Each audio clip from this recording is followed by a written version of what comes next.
In 2003, a horrific event gripped England for 5 agonizing years. 17-year-old Hannah Foster vanished while walking home, just a half-mile from her doorstep. Her belongings and phone surfaced in a different city, adding another layer of mystery. Weeks later, the grim truth emerged, propelling the case onto the international stage.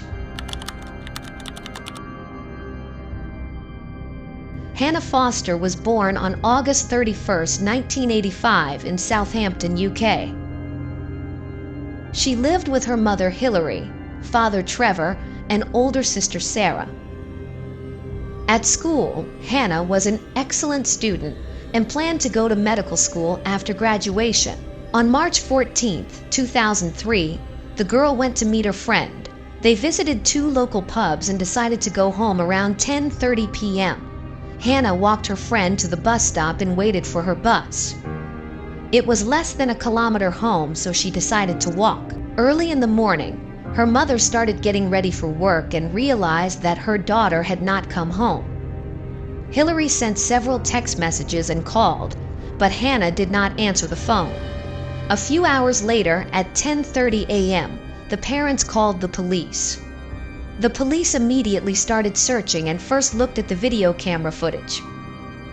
At 10:43 p.m., the camera recorded Hannah and her friend walking to the bus stop.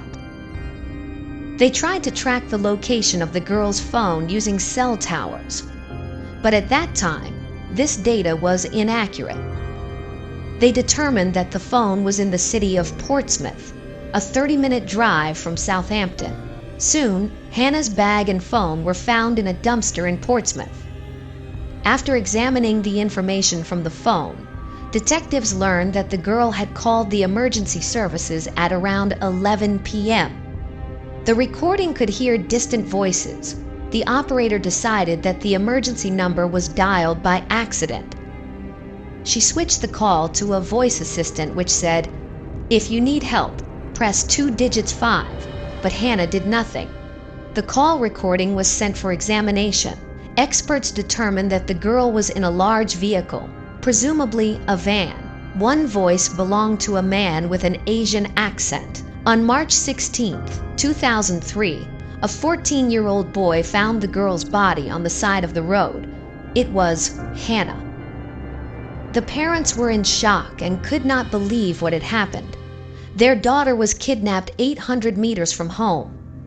The girl was abused. The cause of death was strangulation. The perpetrator's DNA was sent for examination, but no matches were found in the database.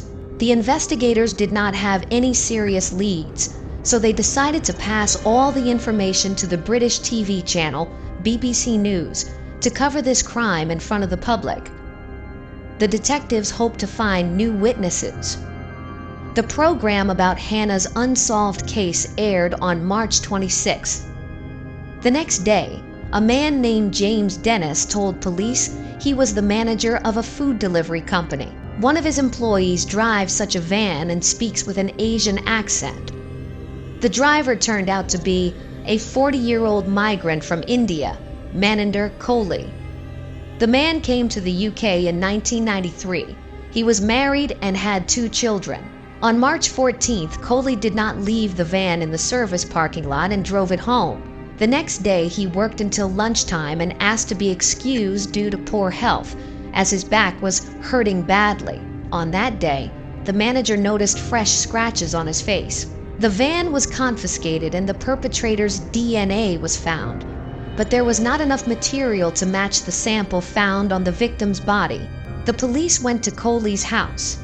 The man was absent, so they took DNA from one of his sons. The DNA eventually matched. Kohli was declared wanted, and relatives and friends were questioned. An acquaintance said that on March 15th, Kohli tearfully asked him to lend him money for a plane ticket to India to visit his sick mother. The man refused him.